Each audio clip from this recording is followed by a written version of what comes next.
Welcome to the Elevate podcast. This series focuses on elevating and inspiring women and girls into or to remain in the tech sector from the classroom to the boardroom. I'm Kellie Kwarteng, founder and CEO of Hewett and host of the show.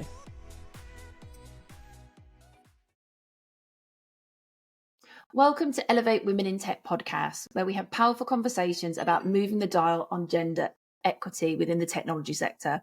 I'm your host, Kellie Kwarteng, founder of Hewett and the Elevate community. Today's episode tackles a critical issue in our industry, breaking the binary, why cybersecurity needs gender balance for better innovation. I'm thrilled to be joined by an exceptional panel of cybersecurity professionals who bring diverse perspectives and extensive experience to this conversation. So before we start, it would be great for each of you to introduce yourselves, tell us who you are and a little bit about your role within the cybersecurity landscape. So Lisa, if it's okay, let's go to you first. Absolutely. Thank you, Kelly. So my name's Lisa Ventura. I'm the founder of Cybersecurity Unity, which is currently going through a big relaunch and rebrand to the UK AI and Cybersecurity Association. And I'm also a speaker, panelist and author. And I get involved in and raise awareness of a lot of different things in our industry, including women in cyber, the cyber skills gap, AI and cyber. Yeah, that's me. Perfect. Thank you. And Richard, if it's okay, let's go to you next. Yeah, sure. Thanks, Kelly. So my name's Richard Wilson and I'm Group Head of Information Security for an organisation called Spirax Group. Spirax Group are a FTSE 100 manufacturing and engineering organisation. Perfect. And Amelia, last but no means least, would you like to introduce yourself? Sure. I'm Amelia Hewitt and I am the founder of Hewett Partnerships Limited, which is a GRC consultancy, and also the founder of Cybaid, which is a non-profit working to connect charities and small businesses with pro bono cybersecurity consultants. And more specific to this space, I recently became the co-author of Securely Yours, an Agony Aunt's Guide to Surviving Cyber, which is a book that looks at supporting women through all stages of their careers in cyber and other male-dominated industries. Brilliant. And the book is fantastic, and I will be sharing the link in episode notes if anybody would like to purchase from Amazon. So thanks a lot for everybody for those introductions. I think before we jump into the discussion, though, I'd like to share some eye-opening statistics that frame today's conversation. So Forrester's 2023 study found cybersecurity teams with above average gender diverse teams were 35% more likely to identify novel attack vectors and 21% more effective at detecting security incidents before significant damage occurred, with women making up just 22% of the UK's cybersecurity workforce and just 19% of FTSE 100 CISOs. We have to ask, what security blind spots are we currently creating? So today, we're not just talking about gender balance or diversity as a nice to have, but as a critical security imperative. So let's dig into first the recruitment side of things and looking at organisations and how they can start to look to achieve that balance within their cyber teams. And Richard, if it's okay, I'd like to fire this first question over to you. So what are some of the key challenges as an employer that you face when recruiting your teams, particularly with a gender lens on that?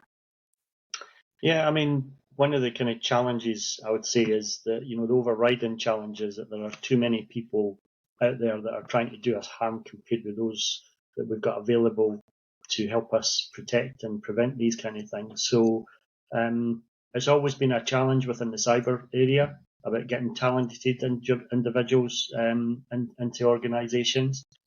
So I think it just makes sense that we encourage that diversity lens, in particular whether it's neurodiversity because there are unique skills, characteristics that people can bring into organisations there, including gender diversity. We just need that talented or to open eyes that talent exists there and not to be concerned to apply and try and make a difference there, because it's really there's a lot of people in there that maybe are holding themselves back, that just if they had that moment we'd love them to come into the cyber world.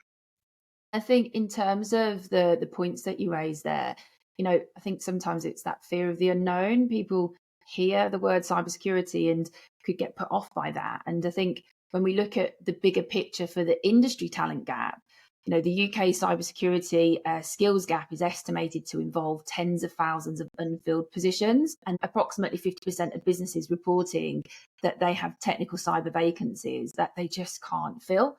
So I'm going to point this question over to yourself, Lisa, and you, Amelia, if that's okay. But why do you think that this gap is so large? And if you could redesign how we attract talent to cybersecurity, if you could ignore what we've always done, what would you like this to look like to bring in that underrepresented talent?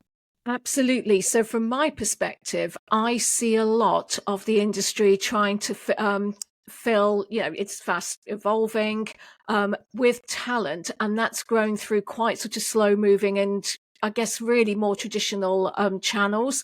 So in terms of talent attraction, if I could start doing it from scratch, I would actually love to see cybersecurity thinking embedded in not just the secondary education, but as early on as in primary education, and framed as problem solving, as ethics and digital curiosity, and not just cybersecurity being something that's part of tech, because that's something that I see in schools a lot. Cybersecurity just tends to get bundled into, it's just tech, so we'll throw it in there. And I would also like to see a move across to skills first hiring. So for me, that would be a shift from credentials of applicants to more capabilities, perhaps by using more challenged based recruitment. And also recasting cybersecurity roles as really creative, as being absolutely mission driven and very much human centric and not just technical or reactive. Because one of the biggest myths that I talk about a lot is the myth that is still doing the rounds that you have to be technical to get into cybersecurity.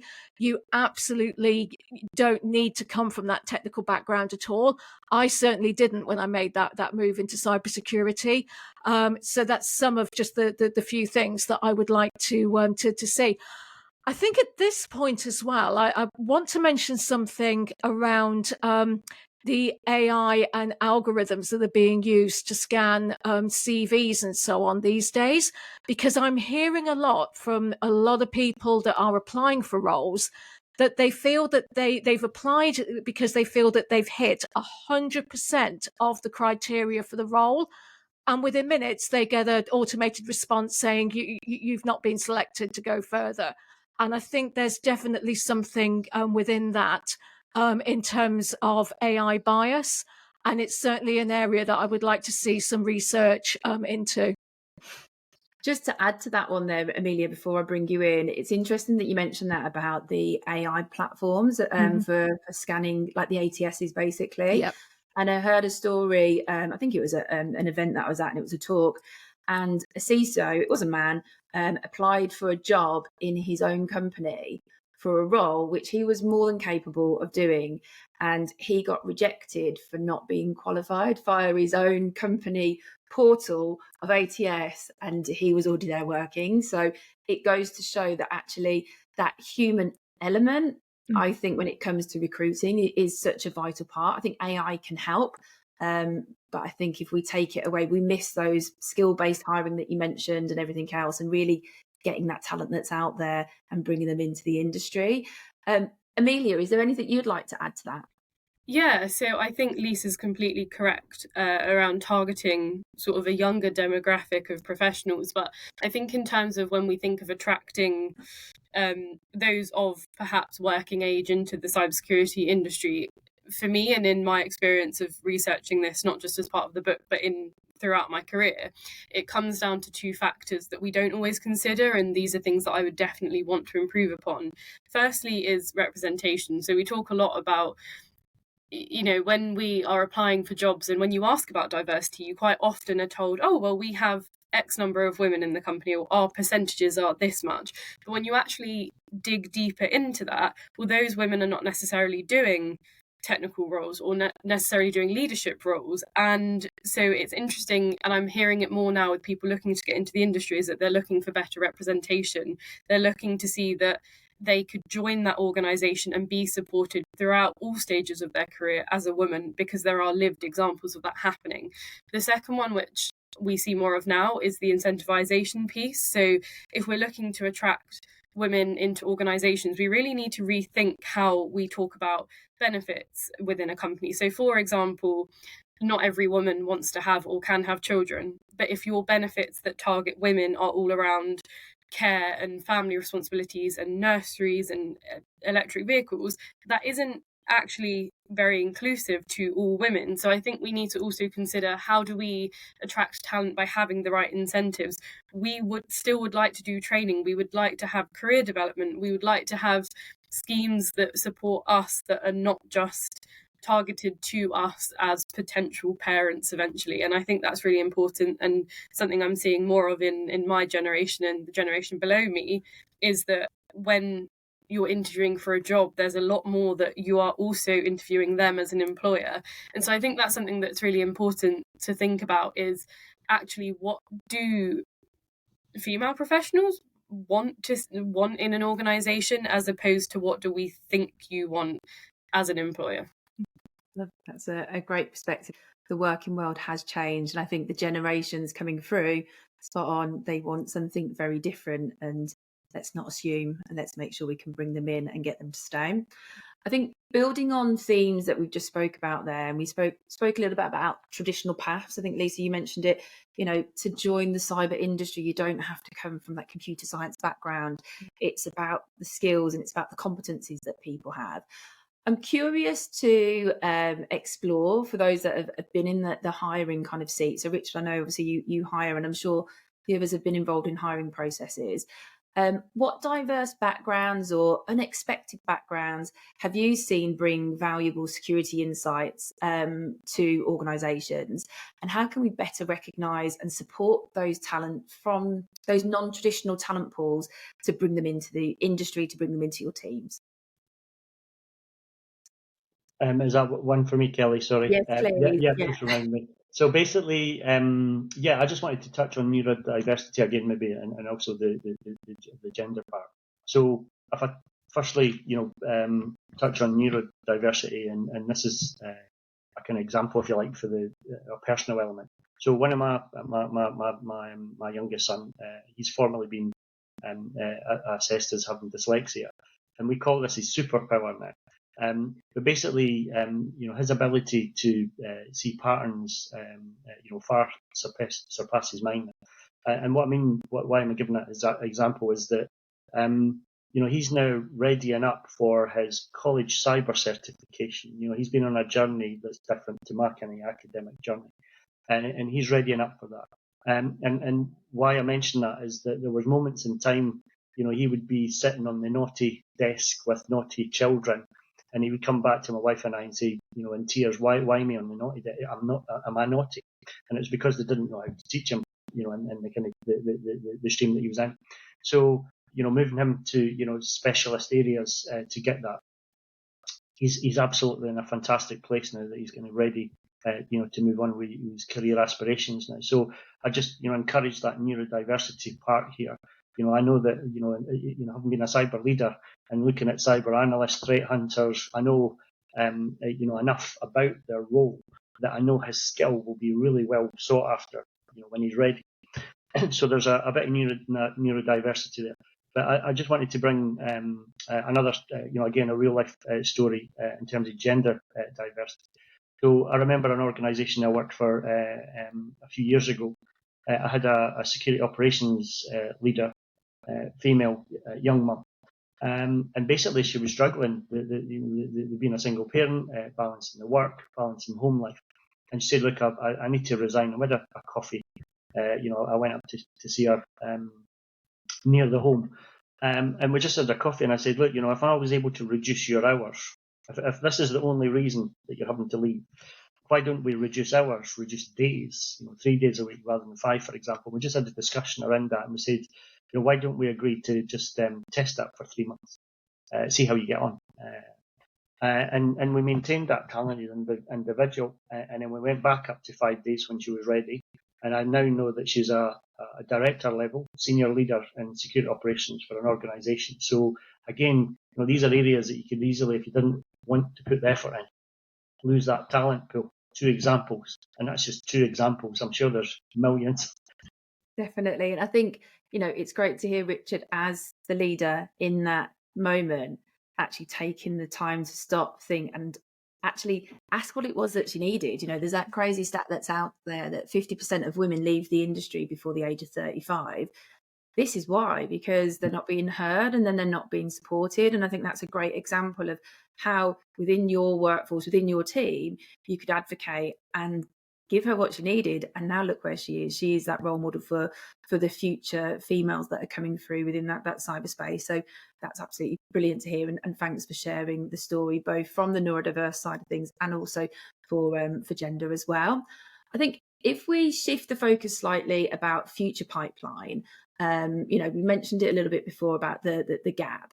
If we was to create lasting change, we need to address obviously some of the root causes. And I know, Amelia, I've spoken to you before about if we look at the educational side of things, it's an area that we've spoken about. I'd like to hear what you've got to say around the barriers that exist for women particularly, but it could be for any underrepresented group that's looking to get into cyber before they even enter the workforce. So my question, Amelia, to you would be, what misconceptions or barriers do you see preventing school or university-aged girls from, or young women, from considering cybersecurity as a viable career path?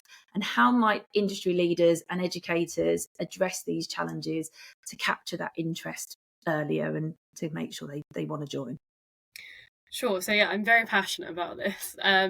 I worked with an organisation a couple of years into my career called I Can Be, who are unfortunately not operating anymore. But something really key that they taught me was that you formed your ideas of what you could and could not do as a career way earlier than you think you do or think you did. So I was always under the impression that, I probably decided what I wanted to do maybe around age 10, or I started thinking about that kind of thing. And actually, it is now proven that primary school age children aged 7 start to form their ideas around what they can and cannot do for a career. Now, that's really positive because it aligns very well with your cognitive development. So that's when you start to really show a lot more cognitive development around things like empathy and whatnot and self-awareness. But also the negative thing that can come with that is that you can then start to have quite limiting self-beliefs. So we were finding, and the organisation worked in the way that they partnered up your sort of profile with a school, and you spoke to and ran a workshop with a group of girls from underrepresented backgrounds, and it was to give them a role model effectively and show them this is something that you might be able to do that you otherwise perhaps didn't think was accessible, or you just didn't have anyone in your life that did that kind of job. So I think the big misconception we have, and probably linking back to what Lisa said earlier, is that we don't need to start worrying about that until they go to secondary school, when actually it's sort of what 7 is, maybe year 2. That's a very young age for children to start thinking about careers. But it's not necessarily getting them to think about jobs, it's getting them to think about skills. So it's getting them to understand, what am I good at and what do I enjoy, more importantly, and helping to steer them with going then through the education system with that in mind. What am I good at? What do I enjoy? I would say the second part of that, and linking then to skills, is the misconception around what skills you need to work in cyber. And I know we've all touched on it and will touch on it, but I can remember very vividly being in a physics class in year 10 and my physics teacher saying, you're not bright enough to work in cyber because you don't I hated physics and probably hated him even more, but I really did not enjoy it, and I didn't like maths, and those were all subjects that were very traditionally associated with cybersecurity careers. And it wasn't until I was actually 18 months into my career and I was working in IT and I'd done an apprenticeship and gone that traditional route, actually I realised there's such a thing as consultancy, which yes does require you to have technical appreciation, but I didn't need to be good at physics, I didn't need to be good at maths. And it's ironic because I now have a combined STEM degree which covered all of those things, but it's the misconception of those skills. So a really good example that I can give of someone that's done very well and is doing very well is a member of our board at Cybaid who came from a sales background. He was good at that and very much enjoyed working with people. And he went and did a boot camp, and his skills were around engaging with people and building trust with people. And that was something I saw as Cybaid's leader. But now his employer has seen that, and he's now working as a consultant and is doing fantastically, because rather than looking at these are the credentials that you have, his employer and myself, sort of in our own tranches, looked at, well, how do you engage with people? What are your skills outside of that? So I think that if those things could be implemented a bit earlier, we would definitely find that more women are attracted to cybersecurity, because traditionally we very much promote the values of, STEM is for boys and creative subjects are for girls. Yeah, love that. There's so many key takeaways there. I think, a lot of what we're talking about today and a lot of what we're speaking about for women, but also for different underrepresented talent groups, it's that focus on skills. Let's not just focus on the tech. I think those early misconceptions, as you mentioned, your physics teacher telling you at year 10 that you can't work in cyber. Now you're working in cyber. You've written a book that focuses on, supporting women in cyber. How wrong could they get that? And actually, how much impact has that had on other women, other girls, other people on their journeys? So I think it's really important that, we try and support and encourage everyone to believe that, anything's possible. So if we look at the rapidly evolving threat landscape within the cyberspace, particularly if we look at AI advancements, Lisa, you mentioned about AI being used in the ATS process and the impact that's having. If we was to look for how diverse teams actually are creating more resilient security solutions, rather than teams that have that limited perspective, and how they might be missing opportunities or how they might not be developing, better solutions or better outcomes, and particularly how the face of evolving AI threats are coming along. What impacts would you say those diverse teams bring? And I'll open this one actually to all of you. So if we start with Lisa, I think it'd be great to get a perspective from all of you how diverse teams really can create more resilient solutions. Absolutely. So for me, diverse teams are absolutely brilliant at challenging a lot of those assumptions that are out there. And they're also less likely to fall into groupthink. And they will spot things like blind spots in systems, and especially when those systems are used by equally diverse populations as well, such as for example, when we had the COVID-19 tracking app. And this is absolutely essential when it comes to AI, because as you rightly said, it's growing exponentially. There are a lot of threats that are coming out. We've got deep fakes, we've got voice cloning, voice recognition. It's just going absolutely insane in terms of the level of threats. So for me, a team that actually has that crucial mix of technical, psychological, cultural, and ethical perspectives will be far, far better prepared to spot any AI manipulation or detect biases in AI models, and perhaps look at predicting any unintended consequences. So for me, diversity isn't just about improving innovation. For me, it actually future-proofs it, and that's my take. Perfect. Richard, what are your thoughts on this topic? Yeah, I mean, I was just going to build on what Lisa was mentioning, and basically it's along the lines of bringing in different viewpoints, but just essentially, the outcomes that you develop are even better when you've got that broader input. I often have my team sessions, for example, to bring it home, and I'll just throw ideas out there if the room's quiet, but I'll say, but I don't know everything.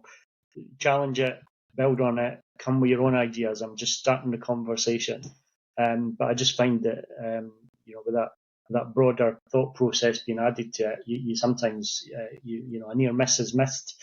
You get something that's so much better than just one or two. So just endorsing and building on what Lisa mentioned. Perfect. And Amelia, anything to add?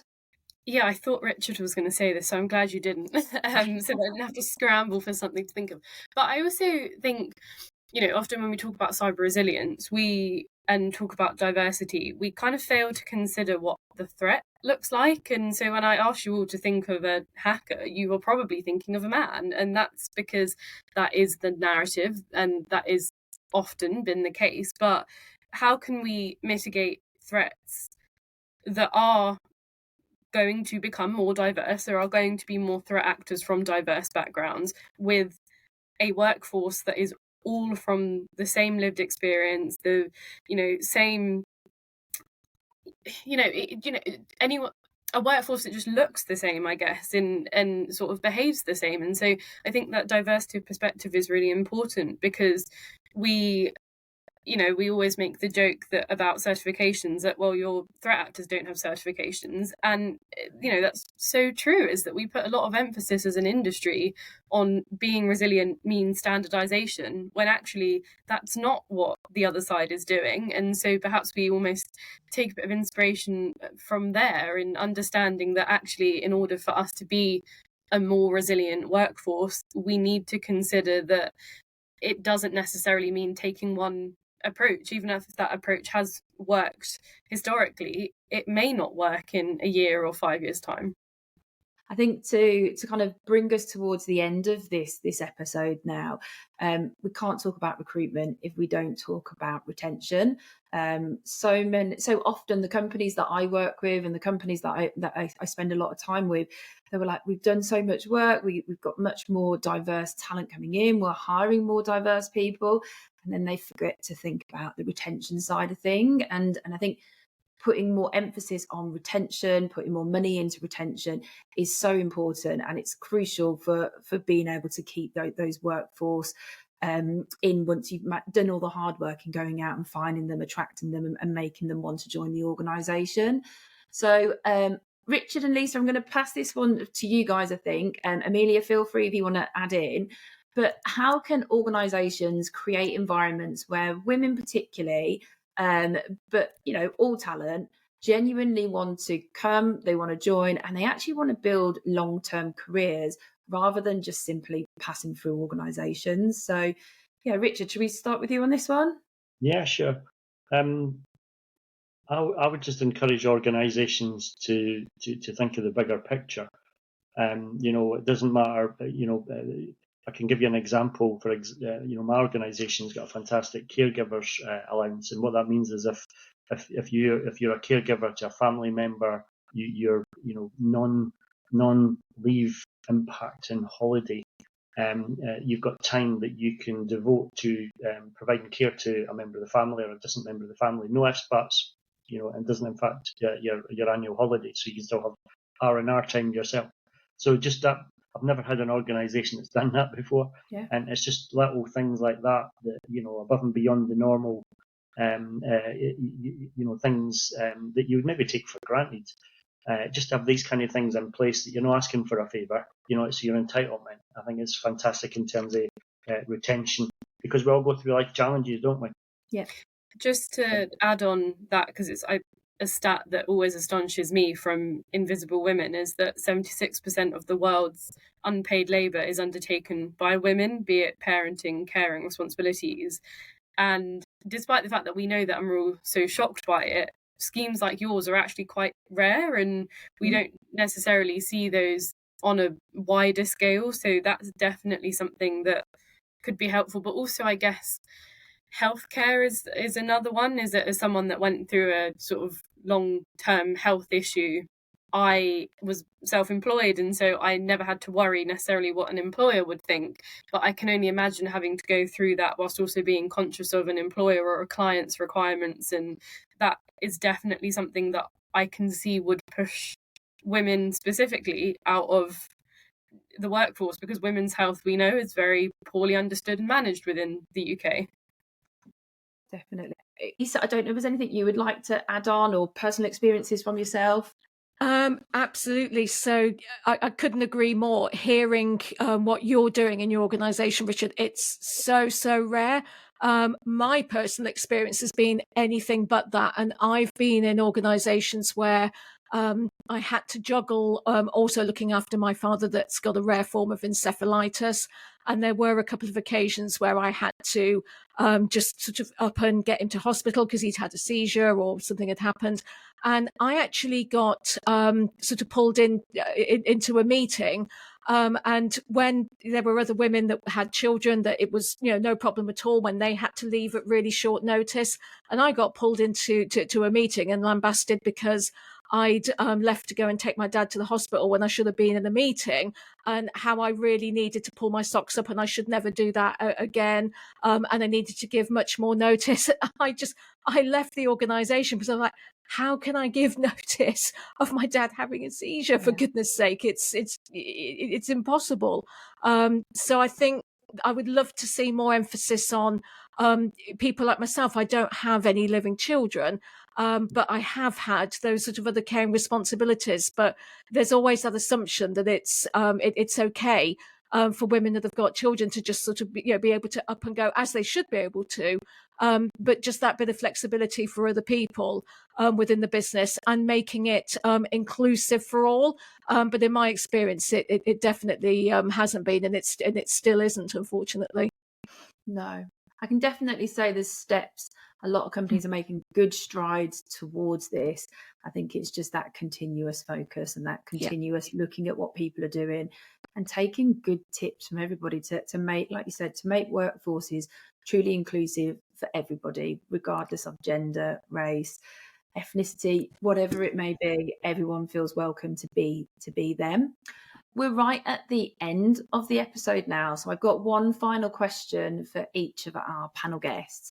And that question would be, if you could ask our listeners who've tuned into this episode to take just one specific action that they will do following listening in that would help break the binary in cybersecurity, what would that action be? Amelia, let's start with you. So I would encourage people to reframe how they think about diversity and inclusion, in the sense that it is not up to marginalised communities to fix the diversity problem, which you see most poignantly in women's networks in organisations which are mostly open to the entire organisation, including allies, yet the uptake from men particularly is very, very low. So I would encourage, if you're not a woman, if you're an ally, to be more involved and see it as your issue, because it's not a women's issue, it's a workforce issue. Perfect. Richard, what's your action? Yeah, I mean, if there was one specific thing I would take away from this is I think the kind of historical, it's to do with interviews and joining organisations. So, historically it was always a privilege to get an interview and to join the organisation, but I think it's different. So the takeaway I would say is, it's a mutual thing now. Ask questions, find out. Lisa talked about the culture of organisations. Find out about the culture. Does that resonate with your kind of, your own cultural aspirations and align with that? And during the interview processes, it's a two-way. It's they're interviewing you, but you're also interviewing them. Do you want to work for that organisation? Do your due diligence. So that would be the takeaway I would say is, I think it's a bit more balanced now. It's a bit, do we want to join that organisation? Not just, is that an entitlement? The other way around. That would be definitely something I would like to share. Perfect. And Lisa, your action? Absolutely. So funnily enough, I was going to say exactly what Richard said around the interview process being a two-way street. I've learned from that where I've gone into organisations and I've not fully done a lot of due diligence, and it's come back to bite me later.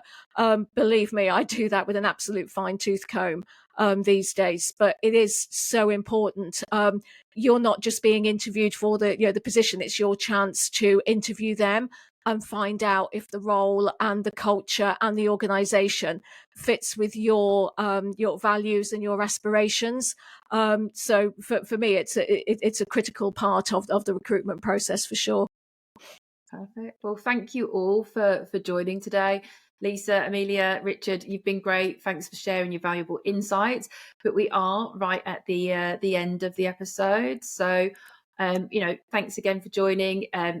And I think in terms of everything that we've shared today, I hope our listeners do take some value. And for our listeners who want to be part of this change, please consider the actionable steps our panelists have suggested today. Whether you're a security professional, a team leader, an educator, or student that's coming through, there's a role for you to play in breaking the binary. And if you've enjoyed today's discussions, please subscribe to Elevate Women in Tech podcast for future episodes. And also feel free to join our Elevate community to continue these important conversations and access resources mentioned in the episode. So until next time, I'm Kellie Kwarteng, encouraging you to challenge the status quo and elevate the conversation around diversity in tech. Thank you very much for listening.